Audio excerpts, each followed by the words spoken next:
Hello and welcome to the Hoopheads podcast. It's Mike Linsing here with my co-host Jason Sunkel and his electricity. After we had some thunderstorms roll through the Cleveland area, we were delayed about 45 minutes on tip-off, Jay. So here we are, crossing our fingers that your power is going to stay on. If not, it's going to be a Mike cleansing monologue. I'll tell you that much. I So don't I'm know. not going to. I'm not going to wait for. I'm not going to wait for the power to come back at that point. So, I didn't feel like I was up. I didn't feel like I was up for the monologue tonight, so I was kind of glad that you were able to get the power situation taken well, I care mean, of because because I had complete control of that. I had complete control of that. Thanks for synergy. That's all I'm you going to were say. right out there. You were right out there climbing the poles, man, getting your voltage Hey, down. So good work. I'm just gonna. I'm not going to comment. And make it. All right, I understand.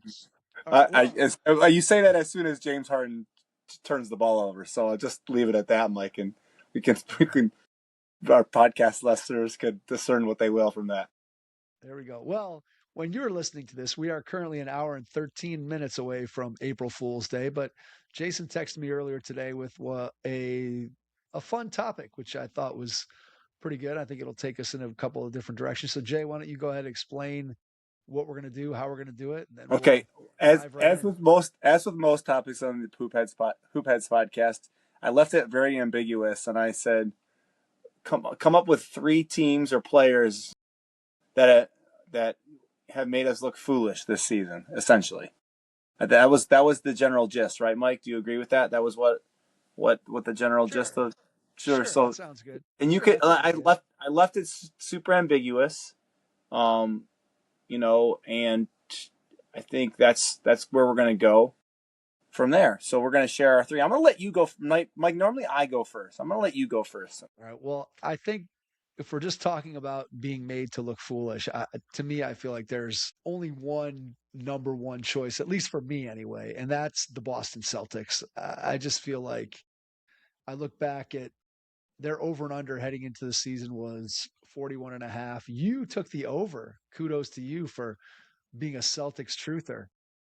I, on the other hand, who I hope I've established on this podcast that I have a strong distaste for the Boston Celtics dating back to my childhood, but I took the under on Boston's 41 and a half. And it felt like after losing Tatum to the injury against the Knicks last spring in the playoffs, and then trading out Drew Holiday, trading out Kristaps Porzingis in two essentially salary dumping moves to be able to get themselves under the luxury tax, and then turning over the team to Jaylen Brown as your number one option, having no Tatum, with the thought that the odds of Tatum coming back were very, very small. So the subsidiary of the Celtics making me look foolish, I think Jayson Tatum's return has also made me feel, I don't know, foolish. It seems crazy that he's back and playing at the level that he's been playing at so far. And the fact that Boston is currently sitting in the number two spot in the Eastern Conference with Tatum back on the floor and playing, look, not as well as he's ever played, but he certainly looks pretty close to what you would think Jayson Tatum should be looking like coming back from the Achilles. He's been, again, moving and doing things that I don't think anybody really thought he was going to be capable of. He's averaging 31 minutes a game in the 11 games that he's been back. And he certainly isn't scoring at the same rate, and he's not shooting the ball nearly as well as he was. He's still sub 40% from the floor, 32% from three, but he's averaging like 9 boards and 4 assists right now. I think that what he's been able to do has been nothing short of miraculous coming back from the Achilles. And then you just look at Boston. I know that even though you picked the over going back before the season, when we were going through and we were talking about, well, who's going to be in the Celtics front court, right? And I remember us reading through the roster and saying Namias Queta is going to be their starting center or potentially their starting center, and Luca Garza is potentially going to get a ton of minutes. And then we said, well, who else is there that's going to play center for the Celtics? And the answer then and the answer now, I guess now they have Vucevic after they traded Anthony Simons He's been at injured the though. trade deadline. Right. But Vucevic is out. So clearly, having Queta and Garza as your two centers didn't necessarily sound like the recipe for an outstanding front court in the NBA. And then you look at these guys that they've gotten contributions from off the bench who, look, I think everybody thought that Sam Hauser could shoot the ball and could be a decent seventh, eighth, ninth man. I think that Baylor Shireman, nobody really saw him coming up and playing the role that he was going to play. Hugo Gonzalez has played in 70 games and has played well in the time that he's been given. Jordan Walsh was playing more prior to Tatum's injury. Since Tatum's comes back, he's been kind of marginalized on their roster, but they've just found ways to patch together those other spots in the lineup. And then, of course, Jaylen Brown has been a step up from where he was, where probably maybe an overqualified number two, considering he was the NBA Finals MVP in 22 when the Celtics won the title. Or I'm sorry, in 20, I guess that was 23 when they won the title. Peyton Pritchard's been fantastic. I didn't see this coming. And I think a lot of it, look, we all knew that Brown, Derek White, I think Pritchard has played above what at least I thought he was capable of. But there's no way when you look up and down this roster without Tatum that in any way, shape, or form you could have predicted that Boston was going to win 55, 56, 57 games. Who knows what they're going to do here down the stretch, how hard they're going to play or whatever. But they're certainly going to win in the mid 50s. And there's no way I saw that coming. This team completely fooled me and I think fooled a lot of people. So I don't know what your retrospective feelings or I mean, thoughts are thinking back. I was all about Boston. I thought Boston You was going to were, be good. but why? But why? What was the case? What was the case heading into the season? Refresh my memory as to your I case. just felt like the Eastern Conference was terrible. That's what I felt like, and that was my general gist that the Eastern Conference was terrible, and you had Derek White, you had Jaylen Brown, who you had a strong enough roster that they were going to float. Now, my you know, I wasn't foolish on this. I thought originally you said Boston. I thought maybe you were going to go Charlotte because I remember you criticizing the hell out of me in the podcast. I don't know if was Charlotte on your list too, Mike. Was Charlotte Oh on yeah, your Charlotte's Charlotte's? on the list, baby. So I'm not trying to expose your. I'm not trying to Charlotte's coming. expose Charlotte's coming your next. terrible takes of the Charlotte part of the podcast in that game.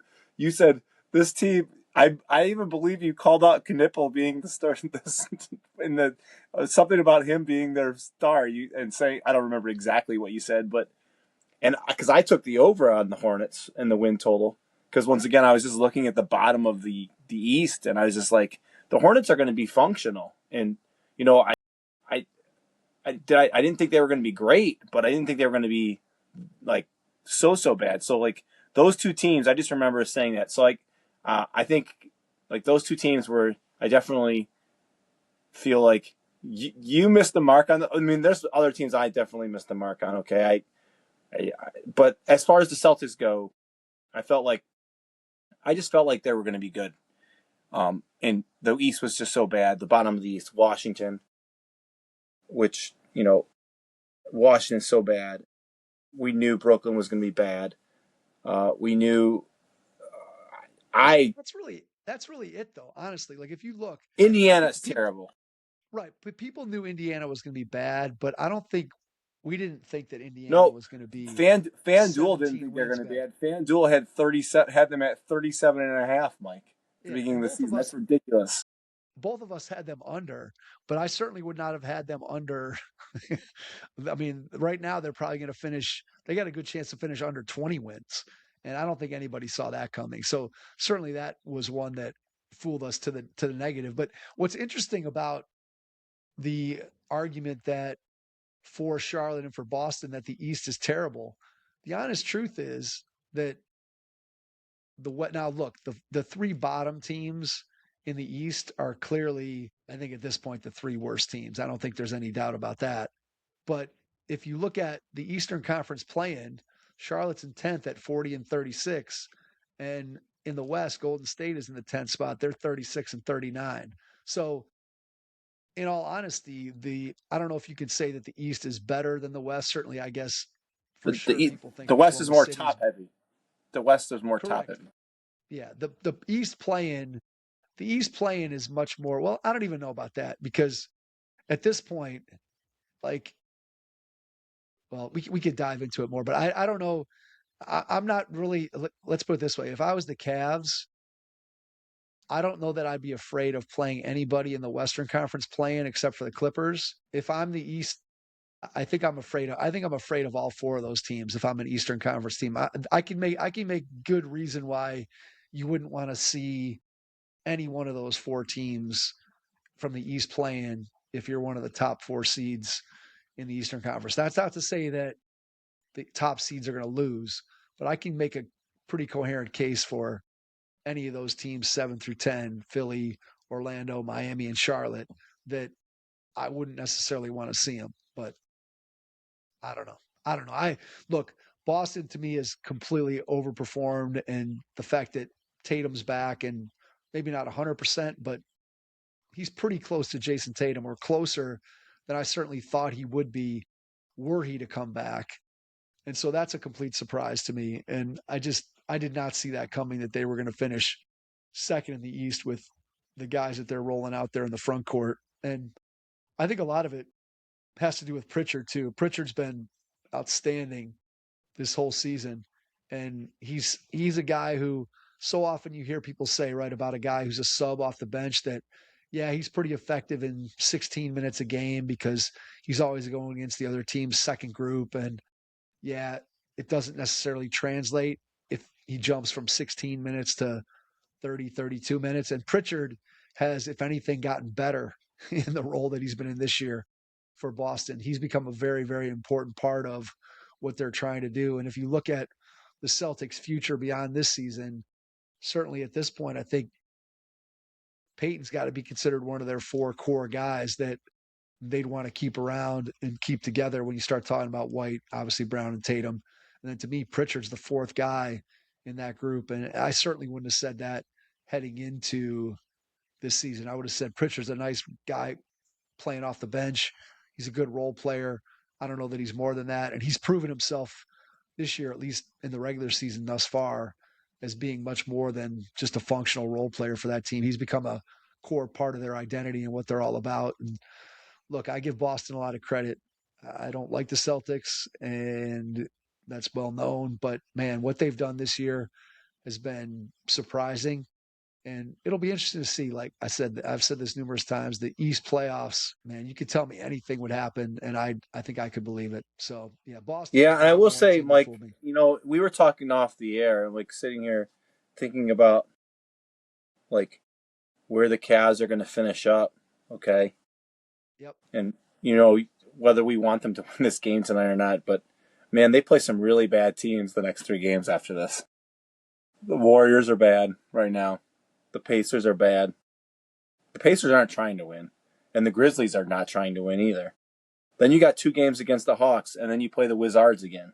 So you got essentially four games against basically poop, the grand poo poo platter. Okay, and Well, and here's honestly where I'm at with the Cavs. I think I don't like the idea of trying to lose to manipulate where you're going to play. and they also So they also need to play together because they have not. correct. True. That is true. That is definitely true. Here's what I'm rooting for. I'm rooting for the Knicks to keep winning. And I know the Knicks lost tonight, which The hurts the Cavs win damn tonight. cause of The staying for. Cavs win tonight. They're tied with the Knicks. Now the Knicks have the tiebreaker, right? I honestly don't know the answer to that, but Who? Come on, Google. Who has tiebreaker? Knicks and Cavs. Who has tiebreaker? New York Knicks held the tiebreaker. okay, there you go. So I don't know. All right, so I don't. We're getting off a little off topic here, but so your first one is the Celtics. So Yes. my first pick is I feel foolish in my assessment of the San Antonio Spurs. They've made me look foolish because I took the under of their 44 and a half at the beginning of the season because I did not think there was any way. Now, I want to be clear here. I don't think that you thought that they were going to take this big of a jump. Okay. No, I They've definitely gone did not. from a 34 win team to a team that is a top five title favorite. Uh, and I just think no one could have seen, and what's even crazy about that is like Wemby has played in, a good majority of the games. Has he officially lost the 65 game threshold, or is he going to get there? Is he, Well, he's what's he, still in. He has like so he's played 60 games. So he's going to make it barring some other injury or setback. He's going to make it. What's interesting is just his minutes. He's already 29 less than minutes, 30. 29 minutes, Yeah. 29 minutes a game. Yeah. What's that going to look like in the playoffs, Mike? Is that going to go up, or are they going to be? Are they going to? Are they going to put it? Are they going to keep them the same? Like I don't know. I feel like it's going to go up because one, every guy tends to play more in the playoffs.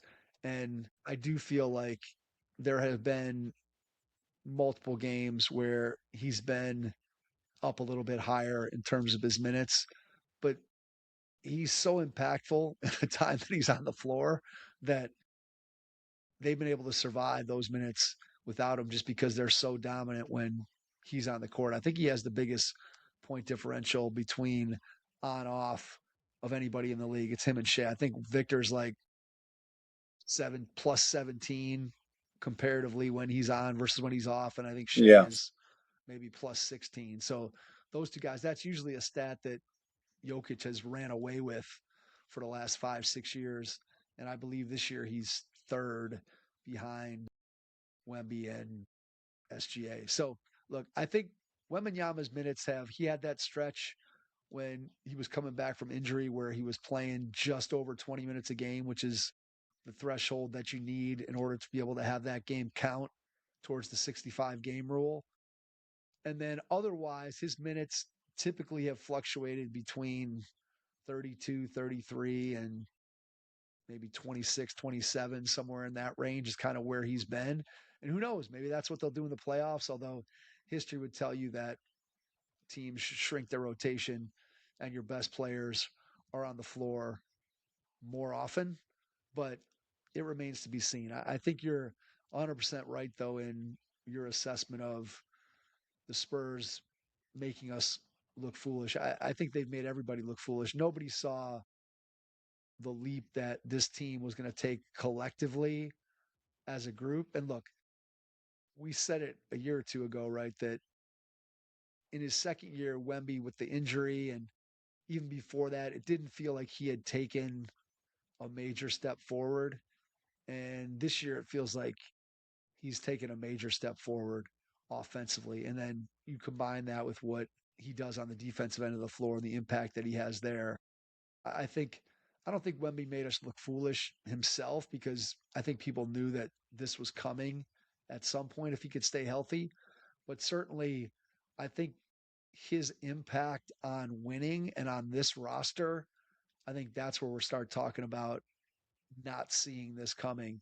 And yeah, San Antonio is right there with the Thunder. And depending upon the Nuggets' health, I think those three teams are the three best teams in the league with the best chance to win the title if they're healthy. And it remains to be seen whether or not Victor can go through 2 months of playoff basketball with extended minutes. Who knows? But it does definitely feel like San Antonio is, I mean, they're legit, despite the fact that this team has never, forget about won a playoff series, never even been in a playoff series, other than really De'Aaron Fox and Harrison Barnes. Nobody on this roster has any kind of experience playing in the playoffs at all, at least of the guys who are going to play. I guess De'Aaron Fox played in one series and I was going to say it got, wasn't very successful series. So I mean, he got hurt and they lost in game 7, but nonetheless, I just think San Antonio they're bucking a lot of historical trends, but the reality is that Victor is a once in a generation type of player. And you hear so much talk on just about every NBA pod that I listen to and just about every article that I read talking about all NBA or the MVP race. Almost everybody is talking about how we're probably next season where Victor Wembanyama is considered to be the best player in the game. And right now he's 22 years old. And he's not going to turn 25 until next January, or 23 until next January, and he might be the best player in the league as soon as next season. That's crazy. And so I guess my point there is that you have an individual player who's on an unusual trajectory, and I think that's put his team on an unusual trajectory. And that's why, even though experience might say, hey, we can kind of discount the Spurs and I'm not sure they're ready to win, Victor's ready to win now. And I think there's enough around him that if he can just carry them and do what he needs to do in big moments, that their roster's good enough with him at the center of it that I think the Spurs are a legitimate threat to win the title. Yep. All right. So do you want to just go into your Charlotte discussion briefly, or do you feel we already go ahead? No, so I don't think there's anything more to say about San Antonio other than that they're a legitimate title contender. Wembanyama is a legitimate MVP candidate. If for some reason they were to pass the Thunder in the last 10 games, which seems unlikely, who knows? Maybe he even gets some consideration for MVP. But Wemby is coming for the MVP. I don't know if he's coming for it this year or next year or when he's coming for it, but the fact of where he has the Spurs in the standings and what they do in the playoffs, it's going to be very interesting to watch over the next couple months. So that takes me to my second one, which is Charlotte. And then to play along with that, Kon Knueppel. I think both the Hornets themselves and Knueppel fooled me greatly at the beginning of the season. And if you look back to kind of my case, right, of why I would have picked against the Charlotte Hornets going over 26 and a half, which obviously they have blown out of the water, having won 40 games at this point. I think with the Hornets, you had a couple factors, right? One is, what was LaMelo? How many discussions have we had on this podcast about LaMelo? Is he a serious player? Can he stay healthy? Is he going to be on the court? If he's on a good team, what is he? What does that look like in terms of his shot selection, in terms of how he goes about his business? Is he going to defend anyone? Look, LaMelo is still far from the perfect version of what you would want him to be, but he has certainly toned down his craziness. He hasn't eliminated it completely, but he's toned it down. Just don't let him drive. Him, Myles Garrett, and Tiger Woods should not be driving anymore. They should all. They're rich enough, hired some drivers. Like, they should hire some drivers. That's fair. And look, LaMelo is far from a perfect player. He's shooting 40% from the floor. He's shooting 36% on threes, which isn't great, isn't terrible, but he's taking 10 threes a game.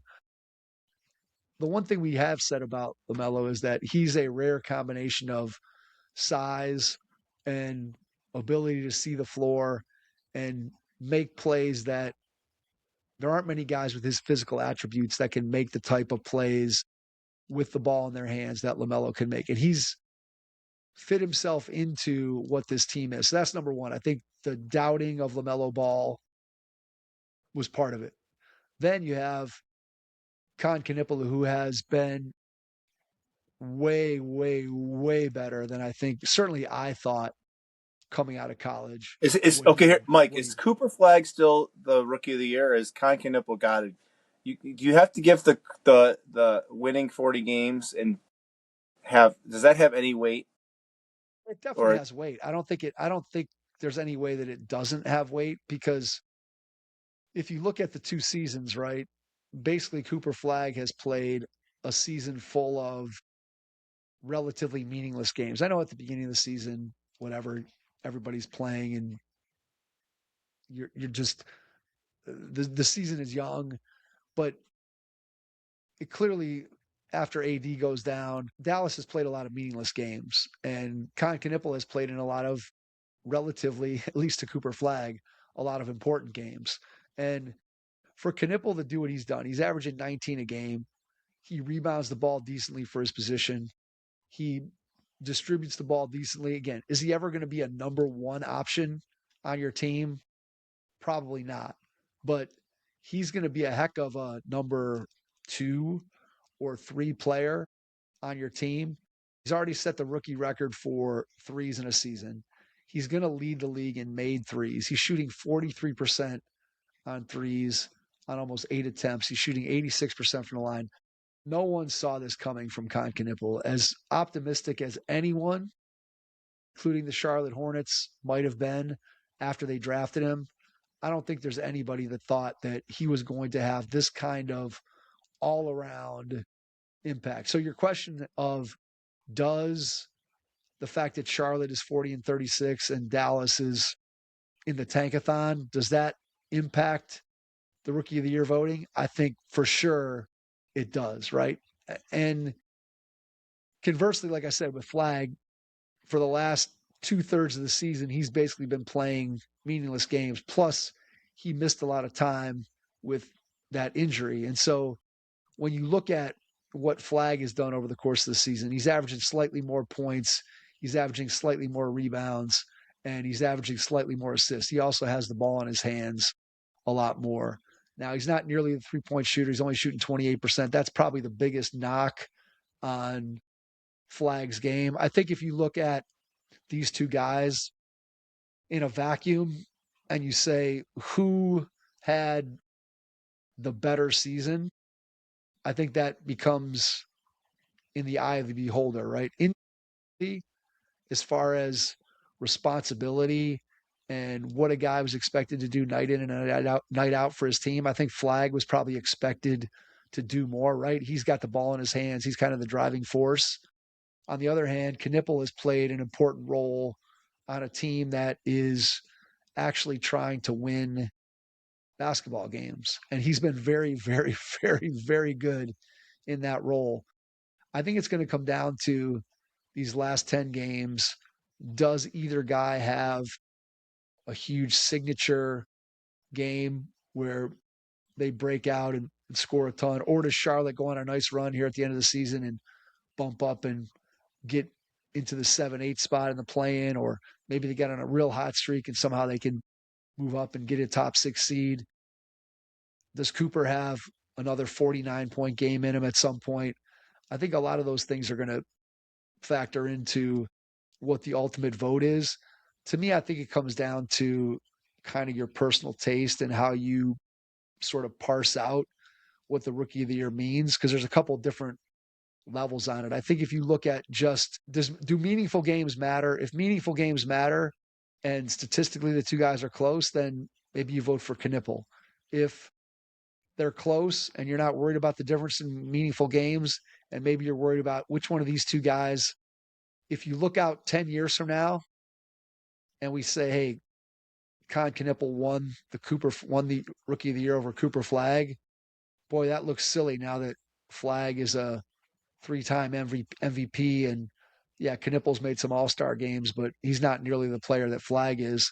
So do some people vote for Flag because he's the better bet to be the best player in the long term compared to Knueppel? Or do you take the current production of Knueppel on a winning team and vote for that? I don't know. I think, in all honesty, I've watched not a ton of both of these guys, but I've seen enough of them that I think Flag is the better player. I think he's going to be a better player in the future as well. And I would weigh that a little bit heavier than Knueppel's outstanding statistical season contributing to a winning team. I just think what Flag was asked to do, even though it's in a losing situation, I think the load that he was carrying, I think I'd vote for Flag. So I don't know how you feel about the Yeah, difference between those two I guys. think I think I think all of your points are good. Flag's probably had a better quote unquote statistical season when you think about the amount he's had to carry the team. But I think the fact that the Charlotte Hornets have become what they've become is largely in part to Kon Knueppel. And I think that to me, if your ultimate goal is to win, which I know some teams might disagree with that right now in the NBA, I think you have to. I right now, if I had to vote, I'd vote for Knueppel. I would not vote for Flag, just because he's played a more integral role in more meaningful things. But I know everyone's opinion is going to be slightly different on that. That's where I'm at right now, Mike.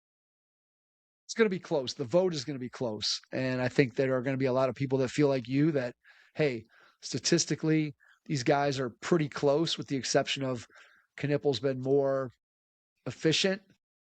Flag's had to carry a larger load. Charlotte's winning. Dallas is tanking. Knueppel's playing meaningful games. Flag is not. I think all those things point towards give it to Knueppel. And I think other voters are going to be like, these two guys are close. I think in a vacuum, Flag is a better player. Therefore, I'm going to vote for Flag. I think you can make either argument. I think whichever way you vote, you have to decide which one of those sides of the aisle you're on. Are you on the meaningful games and being an important statistical contributor to a team that's winning? Or are you of the mindset that one guy's the better player? Statistically, it's basically a dead heat. And the one guy is carrying a much bigger load for his team than what the other guy is being asked to do. And so I don't think there's a wrong answer here.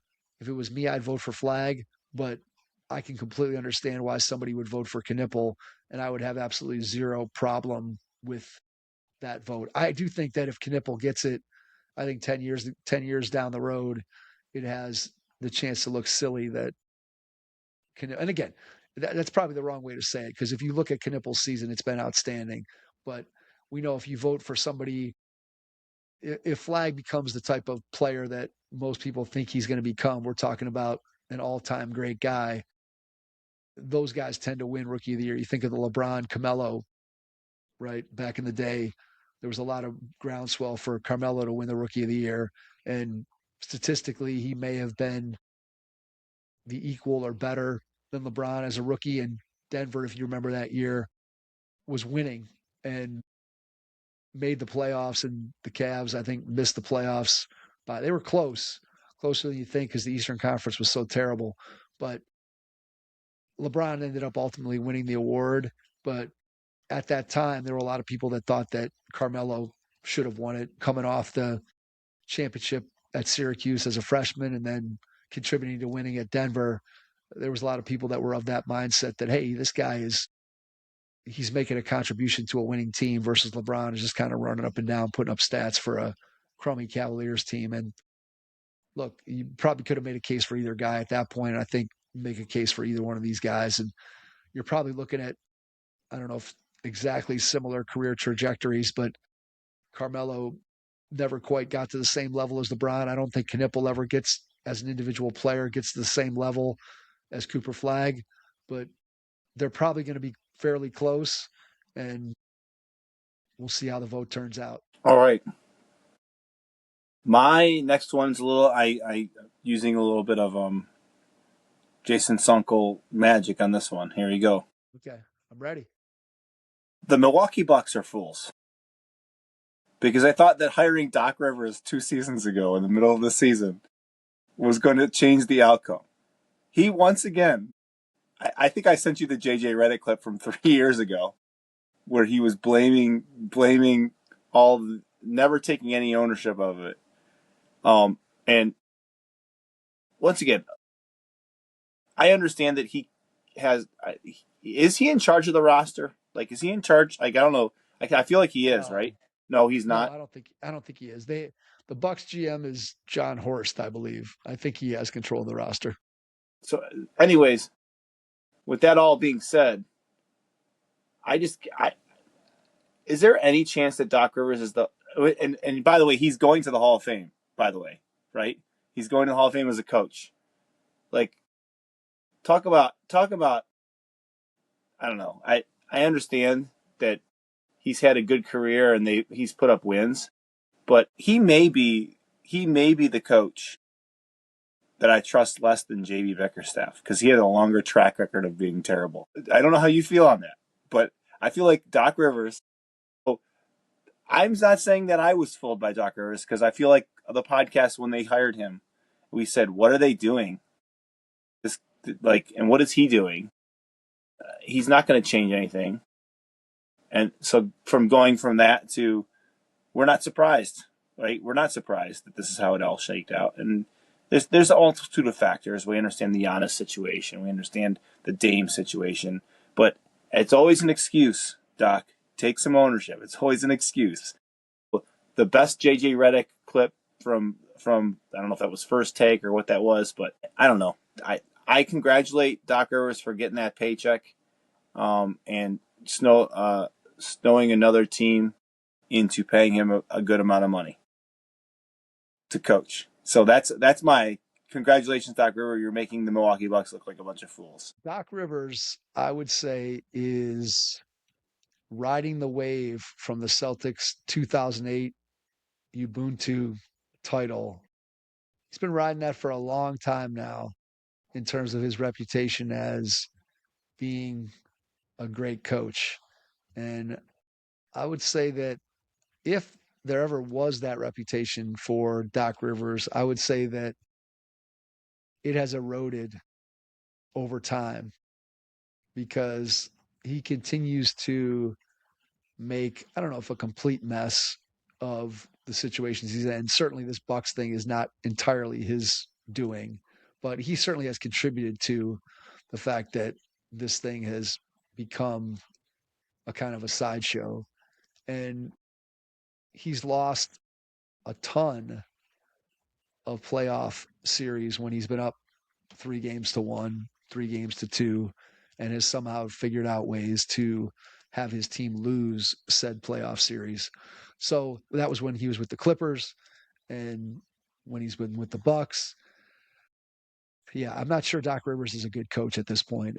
If he at some point loses his job with the Milwaukee Bucks, I'll be very surprised if he gets another opportunity to coach in the league once his tenure with the Bucks is complete. And look, the Bucks are definitely surprising on the downside in a sense that you felt like just with Giannis and as you talked about earlier, the weakness of the bottom of the Eastern Conference that neither one of us saw the Bucks falling completely out of the play-in as a result of this season, with the exception of had Giannis gone down with injury, and obviously that has been a big part of what has caused the Bucks to go down. Although since he came back from injury, they were just as bad with him on the floor, if not worse, than when he wasn't playing. And so I think the big thing with Milwaukee, and you can kind of take it in the same direction that you were talking about in terms of, I don't know necessarily that they fooled us, but certainly Milwaukee, this whole situation with Milwaukee feels like fools on every side in that I'm not sure what Giannis is doing. If you want to stay in Milwaukee and try to battle through suboptimal rosters and get this team to the playoffs and try to get back to the NBA finals with the Bucks, then just come out and say it and sign the extension. And if you don't want to be in Milwaukee anymore, don't passively aggressively try to get them to do it. Don't hide behind, well, this, that. Just come out, say you want to be traded. You already brought Milwaukee a title, and let's just move on with it. And so I think there's just this whole cloud hanging over the Bucks and Giannis and not knowing what's going to happen or what's not going to happen. It's become kind of a mess. And then I'll go back to something that I know Simmons and Zach Lowe talked about on Sunday, but we talked about it back at the trade deadline.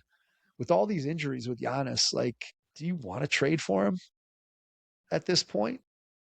If I'm a team that is thinking about getting Giannis in the summer, how much am I willing to give up of my future in order to bring in a guy who's now he's only 31, but he's also 31 and he plays a very physical style of basketball.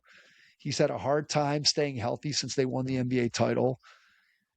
Usually as guys age, their injuries don't miraculously heal and they suddenly become more durable. They tend to become less durable and more injury prone as they get older. And so I just don't know, giving up the farm for a guy who I don't know what I'm getting in terms of his ability to be on the floor. I think that's going to be super interesting. Now, somebody's probably going to talk themselves into it and give up a ton.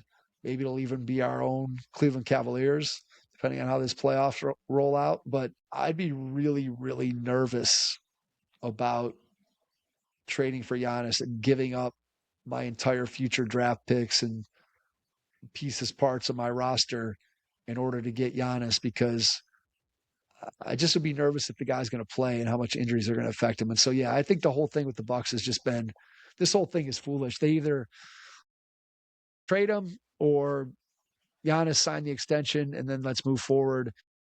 The Bucks just have done, look, they won a title. Hard to argue with that. It's all you can ask. There's 29 other teams the year you win a championship that would like to be you. And there's plenty of franchises that haven't won a title at all or in a long, long time. And they'd trade places with Milwaukee in a heartbeat. But since that title, Milwaukee's tried some stuff, so you can at least give them credit for trying.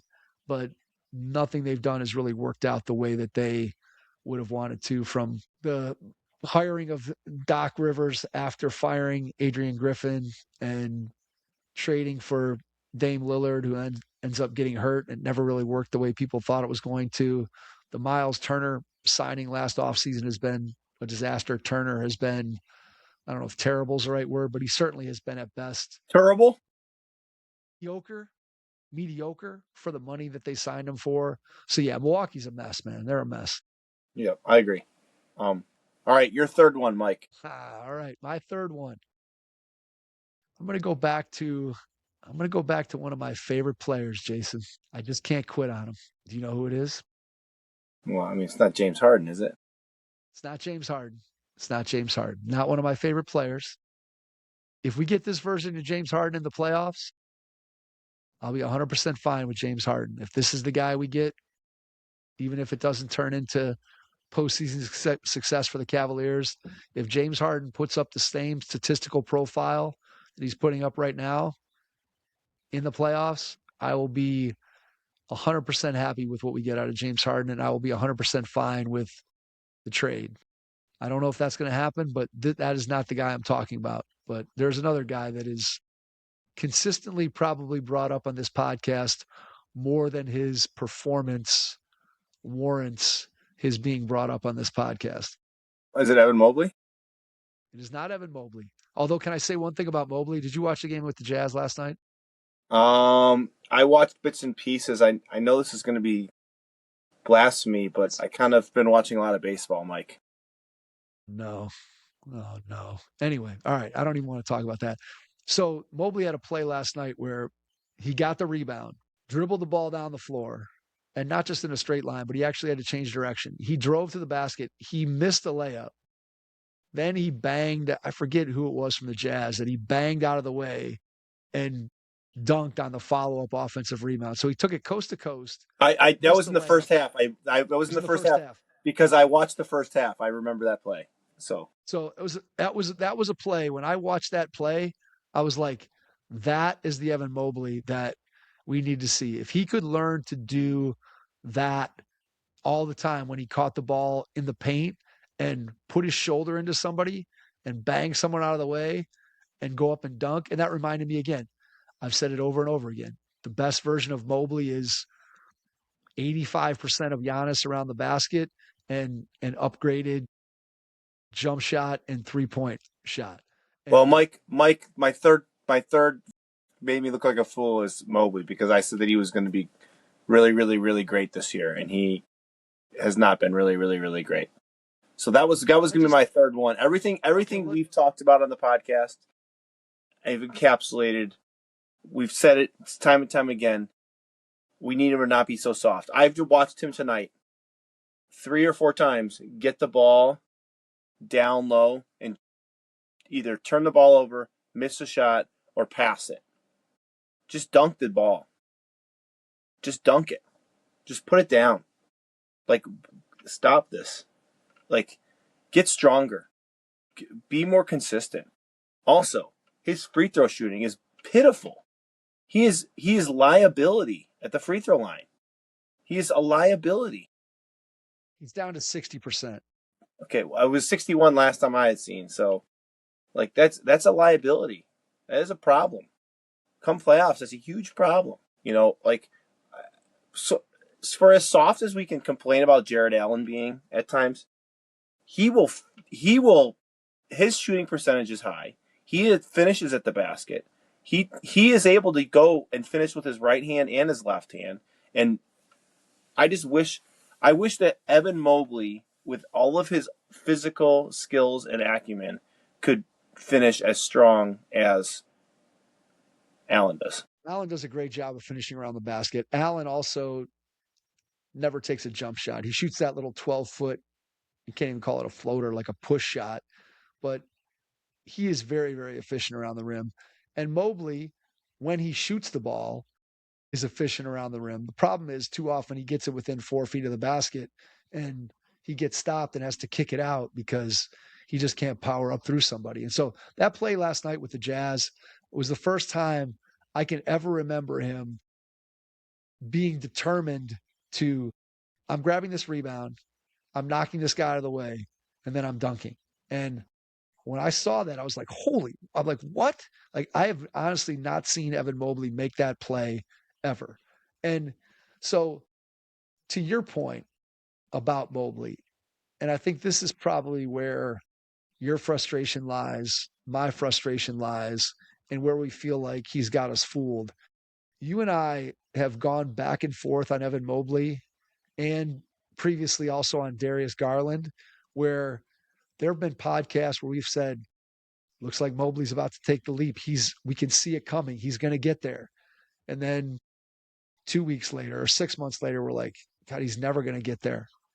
I just don't see the path for him ever becoming the kind of player that we want him to be. And essentially, what's interesting is last year he's second team All NBA and he's the defensive player of the year. And I would argue that defensively this year he's been equally as impactful as a defender. I don't think his defense has slipped in any meaningful way. Now, you may obviously Wembanyama is going to win the award, and rightfully so, but you don't hear Mobley's name mentioned nearly as much. And then you look at what he's doing on the offensive end of the floor. The free throw shooting is definitely a problem.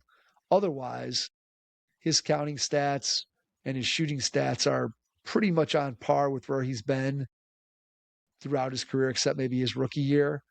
We just keep wanting more from him.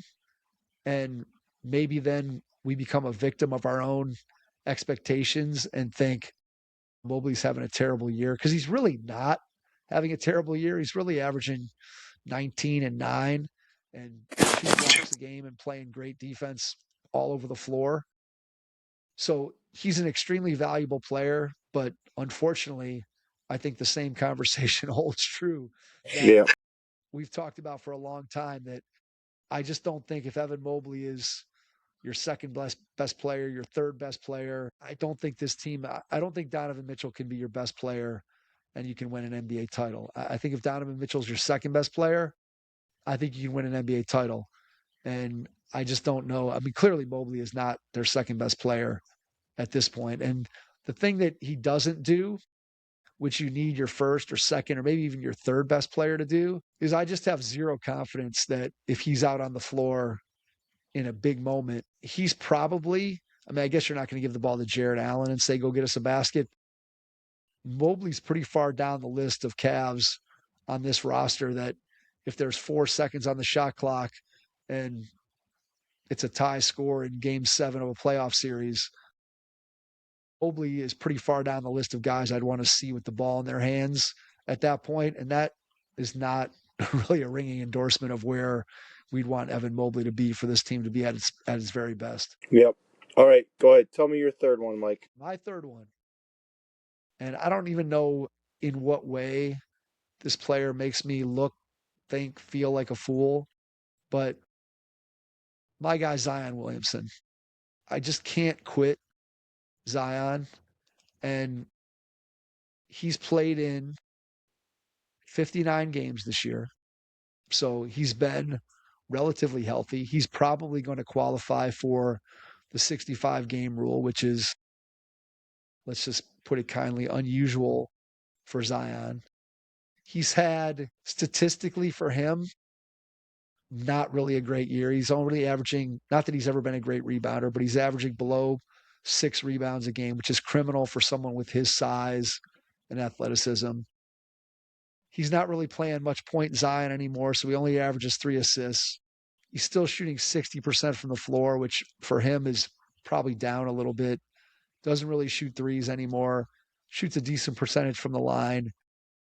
You just watch him, and his best moments, I still just shake my head and think there's nobody in the game that can stay in front of him, even though everybody knows he's going left.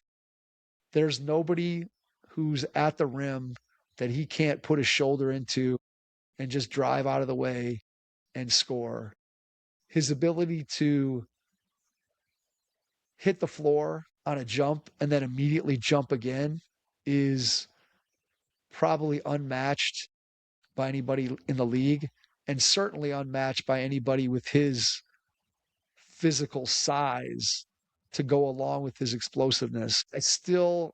I don't know if I'm a fool because I still believe Zion can be a great player. I don't know if I'm a fool because I think that I still think he can be good. I don't know if I'm a fool because he's not as good. I don't know what makes me a fool when it comes to Zion Williamson, but I just can't quit the tantalizing package of talent that he is.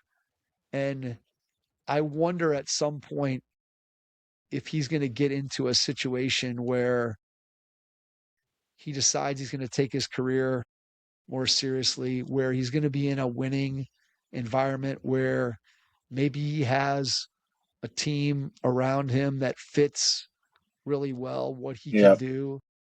I just, I don't know, man. He's made us look foolish to this point because we were so high on him coming out of Duke and what we thought he could be. And I'll go back to another line that I've used all the time on the pod, that when he's played, he's been historically great. This is probably the first season where that's not the case. He's been good, but definitely not historically great in the time he's played. And look, the Pelicans haven't really been trying to win this season, despite the fact that they are not incentivized to lose the way some of the other tankers. And in fact, they've played well over the last 20 or 30 games. They have a winning record, but it just feels like a mishmash of weird and odd talent that doesn't necessarily mesh. I don't know what New Orleans is going to do this offseason. Who do you build around? Who are the guys that are the long-term keepers on this team? Is it Trey Murphy? Is it Zion? Are you building around DeJounte Murray? How good are Jeremiah Fears and Derek Queen going to be moving forward? Herb Jones, what's his value to the Pelicans and out there in the league? They've got Jordan Poole, who hasn't played a whole lot this season, but we know that he's a very polarizing, to put it kindly, guy in the league. I just don't know what this Pelicans team is. And in all honesty, I would love to see Zion get traded somewhere, pretty much anywhere, just to see what he would look like in a different environment with a different group of teammates, and see if you couldn't unlock the guy that we've seen before, who was averaging 26, shooting plus 60% from the floor, and just got to the rim at will. I still go back to the text I sent you the year when they were playing the Lakers in the playing game and they were winning, when it was that 2 years ago, 3 years ago. And Zion had 40 something and pulled up with the hamstring with 2 minutes to go. And the Pelicans ended up losing the game. And I texted you during that game that there's nobody more fun to watch than Zion when he's going. I still think that's true. When he's at his best, he's just such a unique player. And so the fact that he hasn't lived up to his potential, I don't know if that makes him a fool. Me still wanting to believe that that potential is in there, that makes me a fool. I don't know. I just, he's a guy that if anyone's career in the NBA sums up April Fool's Day, Zion Williamson is the guy to me, for sure. Yep. I mean, everything you said is true. At this point, Mike, though, like we've had this debate. I know. The debate being revisionist history. Who would go first, Zion or Ja Morant? I think it's back to Zion now, right? It's back to Zion. Ja Morant had 2 good years. He's unreliable. He might pull out a gun. He might do something stupid. Whereas Zion's just going to go to the buffet or not take his health seriously, but he's still going to show up. Listen, when they were playing the Cavs the other day, like there was the Cavs had no business winning that game. They were losing by like 9 but Zion was out, the coach had Zion out of the game. Now maybe New Orleans is tanking that game at the end there, but I don't think they were because it was a 2 point. I think they won. Or I don't remember what the final was, but even when he checked back in the game, he was so disengaged, and he basically anytime he touched the ball, is like, oh, Zion's gonna score. There Zion goes attacking the basket. He's gonna score. Mobley's not gonna stop him. Zion's gonna score. Like I don't know. I think he needs a better situation. I'm fully on Nick Bard because I think that's the only way to save his he's still going to be a productive player where if he stays in New Orleans. But I think the only chance for us to see his untapped potential is for Zion to go somewhere else. I think I said that at the trade deadline. I think I said that at the beginning of the season. I think that's what needs to happen in order for us to see what Zion is capable of. I would love to see him in a winning environment where you could actually get this guy in the playoffs and have him playing big minutes, a big role in the right situation with the right teammates. I still think that he's such a unique player. He's so unique. I'm looking at his games played. It's hard to believe he's been in the league 6 years, right? There's guys that because he's never really been on the playoff stage, you kind of forget about him and think, oh, Zion's still a young guy. And he is still young. I mean, he's 25 years old. He's still probably just heading into what theoretically should be his prime. But the fact that we've really never seen him on the playoff stage kind of makes you forget how long he's been in the league. Looking at his games played. So as a rookie, he plays 24 games. The next year he plays 61. Then he goes to 29. Then he plays 70. Then he goes to 30. This year he's going to play probably 65, 66, 67 games, somewhere in there. So he's going to play a decent amount. So basically every other year you get a pretty much full season out of Zion Williamson. You just haven't been able to trust it. And I just know that the package of talent and skill that this guy possesses, it's a shame that we haven't been able to see it and that he hasn't been able to fulfill the potential that he has. All that being said, again, for his career, he's averaging 24 a game, 6.5 rebounds, 4 assists, shooting 59% from the floor. Pretty good statistical Yep. profile, but it just hasn't translated to winning. And because of the injuries, it's made it very, very hard for his franchise to believe in him and for anybody else to believe in him. And that goes without the diet and then off court shenanigans that have plagued him while he's been in New Orleans. And like you said, I think if this guy could get into a better situation with another team, I'd love to see what he can be at full power because when we've seen that, it's been tremendous. We just haven't seen it enough, and for that reason, I feel like I don't know if Zion's the fool or I'm the fool, but his career seems like a perfect analogy for April Fool's Day. Great job, Mike. All right. A You got bonus, anything a else? bonus full really quickly here, Mike. This is a bonus full. Sure, sure, sure. Jimmy Haslam. If Deshaun Watson starts for the Browns next year, I will not. I will know that I will watch the Browns. I say that and I know I will, but come on now, come on, man, come on, Jimmy Haslam, get out of here. If Deshaun Watson stood, God, did he come out and say Deshaun Watson's going oh, to you didn't start? see this quote the other day? Yeah, it was. No, no, He no, said he no. I didn't said see it. he said, well, right now everyone says the Deshaun Watson trade was a big swing and a miss, but if he comes out next year and plays really well, maybe we could still say it was a hit. See, there you go. I like it. I like it from Jimmy. Let's get Deshaun out there. Who's our other choice? Shador? I would take Shador right now. Gabriel. All right, I would take Shador. I agree with you there. I would agree with you there. Although I don't know that Shador is long for starting quarterback in the NFL either, but we shall see. Can I give you a bonus one? As long as we're talking owners, can I give you a bonus one? As long as it's quick. That was supposed to be a It's one very. off, but go ahead. This is a one off too. Matt Ishbia and the Suns, man, come on. Nobody saw this Phoenix Suns thing coming. Nobody. Nobody. Both of us pounded the under on 31 and a half, and Phoenix is going to finish probably Seventh. seventh in the West, it looks like. And nobody saw that coming. I would say that I have a similar feeling to them that I had for the Celtics in that you looked at their roster, you're just like, I just don't see how this roster can possibly compete, especially in the Western Conference. But Dylan Brooks has been good. Booker's had another solid season.